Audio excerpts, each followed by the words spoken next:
तो ये प्रदर्शन की तस्वीरें क्यों सामने आई जरा समझ लीजिए। ईडी की चार्जशीट में जब सामने आ गई तो कांग्रेस में इससे बौखलाहट है। कार्यकर्ताओं ने प्रदर्शन किया है। पूरे देश में ईडी दफ्तरों के बाहर ये प्रदर्शन किया गया है। जम्मू कश्मीर से लेकर केरल तक प्रदर्शन हुआ है। दिल्ली में कार्यकर्ताओं को हिरासत में लिया गया और ईडी की कार्रवाई को राजनीति से प्रेरित बताया गया। ये इनका एक यही बयान है कि ये राजनीति से प्रेरित है, जांच का सामना ये नहीं करना चाहते या शायद इनमें डर है। कांग्रेस नेता इसको लेकर कैसे बचाव कर रहे हैं, जरा सुनिए। ये बिल्कुल पॉलिटिकली मोटिवेटेड केस है जिसको लंबे समय तक खींचा गया। हम लोगों को न्यायपालिका में पूरा भरोसा है, we will fight it out legally. जानबूझ के पॉलिटिकली राहुल गांधी जी और सोनिया गांधी जी को टारगेट जो करने का काम किया है, ये पूर्णतः द्वेषपूर्ण भावना से कार्य किया गया है। लेकिन मैं जानता हूं कि देश के लोग समझ रहे हैं इस बात को कि अपने प्रतिद्वंदियों की आवाज़ दबाने के लिए केंद्र सरकार ने जानबूझ के बहुत ही विंडिक्टिव ये कदम उठाया है। 2015 में ऑलरेडी इस केस में सोनिया जी, राहुल जी को बेल दी गई थी, पर आज जो ये चार्जशीट किया है इसका हम जो इसके पीछे जो आपका मकसद है वो जानने की कोशिश करें। पर समझते हैं हम, राहुल जी अब गुजरात में ज़्यादा एग्रेसिव हो रहे हैं, बिहार के चुनाव आ रहे हैं, तो कहीं ना कहीं आपको लोगों को याद दिलाना पड़ेगा फिर से जो आपने छवि बिगाड़ने की कोशिश करी। और जिस तरह की धाराएं ईडी ने चार्जशीट में लगाई है, मैं सिर्फ यही पूछना चाहूँगी कि आपने कहा प्रॉपर्टी को हड़पने की कोशिश करे, कोई भी प्रॉपर्टी, एक भी पैसा राहुल जी या सोनिया जी के पर्सनल नाम पे क्या ट्रांसफर हुआ है? तो देखिए, ये कह रहे हैं कि चुनावों में क्योंकि एक्टिव हो गए राहुल गांधी इसलिए ऐसा हो रहा है, ये आरोप भी लग रहे हैं। लेकिन इस बीच सुधांशु त्रिवेदी सीधे सीधे जवाब दे रहे हैं, सुनिए। नेशनल हेराल्ड केस को लेकर आज कांग्रेस पार्टी देश भर में तथाकथित प्रदर्शन कर रही है। नेशनल हेराल्ड केस भारत के इतिहास का बहुत विचित्र प्रकार का केस है, जिसमें कि कोई कंपनी जो कि 90 करोड़ की देनदारी में बिक गई, जिसके पास हजारों करोड़ की प्रॉपर्टी थी। दूसरी दृष्टि से देखें तो एक विचित्र केस है जिसमें खरीदने वाले और बेचने वाले दोनों एक ही थे। तीसरी दृष्टि से देखें तो बहुत विचित्र बात है कि यह दावा किया जाता है कि यह स्वतंत्रता संग्राम सेनानियों के कंट्रीब्यूशन से और उनकी स्मृति में प्रारंभ किया गया देश के प्रथम प्रधानमंत्री पंडित जवाहरलाल नेहरू जी के द्वारा, और कांग्रेस के दौरे हुकूमत में बंद हो गया। 2008 में बंद हुआ। 60 साल में उससे पहले 50 साल कांग्रेस की सरकार रही थी। तो सवाल उठता है कि क्या कांग्रेस अपने 50 साल के शासनकाल में अपनी विरासत को बचा नहीं पाई, या वो जनता में इतनी अनपॉपुलर हो गई थी वो विरासत कि कोई उसका खरीदार नहीं था। बाकी तो छोड़िए, क्या कांग्रेस कार्यकर्ता भी अपना अखबार खरीदने को तैयार नहीं थे? तो देखिए, बहुत सारे सवाल हैं इस पूरे घोटाले को लेकर, स्कैम को लेकर। इस बीच गुवाहाटी की तस्वीर देखना आपके लिए इसलिए जरूरी हो जाता है क्योंकि यहाँ गुवाहाटी में जो कांग्रेस के कार्यकर्ता थे वो उतने ही गंभीर थे इस मुद्दे के लिए जितने राहुल गांधी जनता के मुद्दों के लिए होते हैं। जरा तस्वीर देखिए, ये तस्वीर देखिए। पहले कार्यकर्ता कॉफी पीने की तैयारी करते हैं। उनका कहना है पहले कॉफी पियेंगे उसके बाद प्रदर्शन करेंगे। ये गंभीरता है अपने नेता के लिए। ये गुवाहाटी की तस्वीर, और ये बताती है कि कैसे इनके लिए जनता के मुद्दे तो वैसे ही नगण्य हैं, और ये मुद्दा तो बिल्कुल भी कार्यकर्ता कितने गंभीर है हमने ये भी जानने की कोशिश की। गुवाहाटी की तस्वीर आपने देख ली। दिल्ली में तो कार्यकर्ताओं को ये पता ही नहीं है कि नेशनल हेराल्ड केस है क्या, कैसे अपने नेता को डिफेंड कर रहे हैं। जरा सुनिए। आप क्या कहेंगे किस मामले को लेकर? ये कार्रवाई राहुल जी का अपमान, ये पूरी कांग्रेस का कार्रवाई केस क्या है? केस पता है? ईडी के द्वारा चार्जशीट केस पता है? सोनिया जी के खिलाफ और नेशनल हेराल्ड का। सोनिया गांधी, राहुल गांधी तो ठीक है, केस पता है आपको? पता है क्या केस ये है, राहुल जी को झूठे केसों में केस क्या है? किस चीज के ऊपर केस? ईडी, मोदी, राहुल गांधी सब समझ में आता है। केस पता है आपको?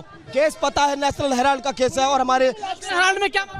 नेशनल हेराल्ड में ये हमारे राहुल जी के ऊपर सोची समझी एक साजिश है। किस मामले को लेकर आप? ईडी का राहुल गांधी जी को सम्मान है। मेरा आपसे एक सवाल, किस चीज पर सम्मान किया ईडी ने? ईडी ने सम्मान के, मेरा सिर्फ एक सवाल है आपके, किस चीज पर सम्मान? आपके माध्यम सिर्फ एक चीज में भेजना चाहूंगा कि आज तक जितने भी सम्मान दिए गए, जितने भी चार्जशीट फाइल की, सारे विपक्ष के लीडर के केस पता है? केस पता है क्या केस है?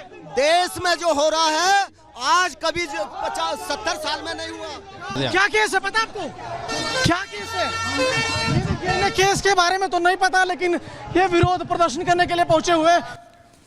तो आपने हमारे सहयोगी गणेश की रिपोर्ट देखी और इस रिपोर्ट से पता चल जाता है कि कांग्रेस के कार्यकर्ताओं को जो पहुंचे थे प्रदर्शन करने, उन्हें दरअसल पता ही नहीं था कि मैटर क्या है, मामला क्या है, उन्हें जानकारी नहीं है। और जैसे ही गांधी परिवार पर जांच का दायरा पहुंचा, भ्रष्टाचार के आरोपों में चार्जशीट दाखिल हुई, वैसे ही इसे राजनीतिक रंग दिया जाने लगा। रिपोर्ट देखिए।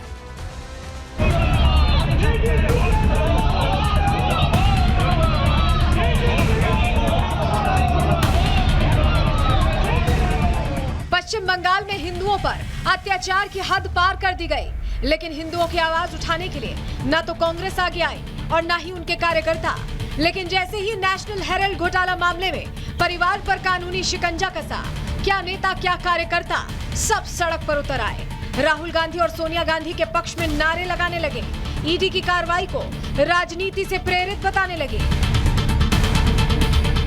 देश में लोकतंत्र है और ऐसे में हर किसी को विरोध दर्ज कराने का अधिकार है, लेकिन देश को लूटने वालों पर एक्शन का अधिकार संविधान ने दिया है और उसी अधिकार के तहत ईडी ने नेशनल हेराल्ड मामले में 7 आरोपियों के खिलाफ चार्जशीट दाखिल कर दी है। कांग्रेस पार्टी बहुत परेशान है, देश भर में धरना देने की बात कर रही है। धरना देने का अधिकार उनका है, लेकिन जमीन और फंड लूटने का अधिकार नहीं है उनका। 50 लाख में 90 करोड़ की संपत्ति प्राप्त कर लेना, 90 करोड़ राइट ऑफ कर देना और हजारों करोड़ की संपत्ति का मालिकाना हक प्राप्त कर लेना। और दूसरे सदस्य जो मेंबर हैं 3 करोड़ में जमीन खरीदते हैं हरियाणा में और कमर्शियल यूज हो जाता है और 58 करोड़ रुपए में बेच देते हैं।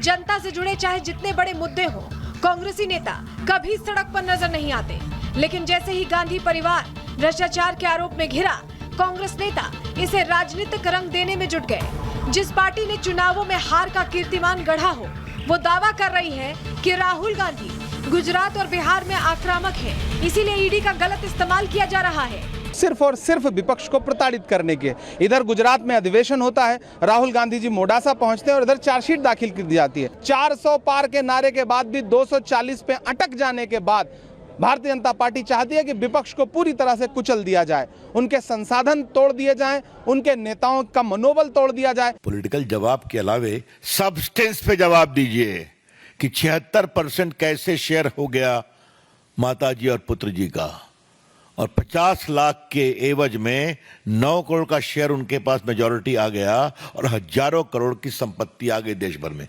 इसका ना जवाब दें वो।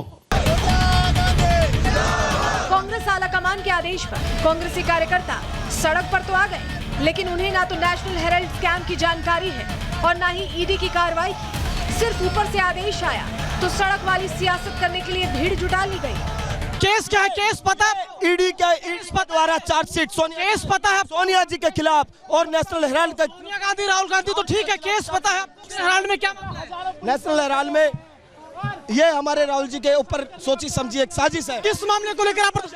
ईडी का राहुल गांधी जी को सम्मान है। मेरा आपसे एक सवाल, किस चीज पर सम्मान किया ईडी ने? ईडी ने सम्मान के, मेरा सिर्फ एक सवाल है। आप केस पता है? केस पता है क्या केस है? देश में जो हो रहा है आज कभी 50-70 साल में नहीं हुआ। जो कार्यकर्ता गांधी परिवार के घोटाले को नजरअंदाज करते हुए उनके साथ खड़ा है, वो कार्यकर्ता राहुल गांधी की नजर में कार्यकर्ता कम और घोड़ा ज्यादा है। प्रॉब्लम क्या है कि कांग्रेस पार्टी कभी कभी रेस के घोड़े को बारात में बेच देती है और बारात के घोड़े को रेस में दौड़ा देती है। तो हम ये बात इन घोड़ों को हम थोड़ा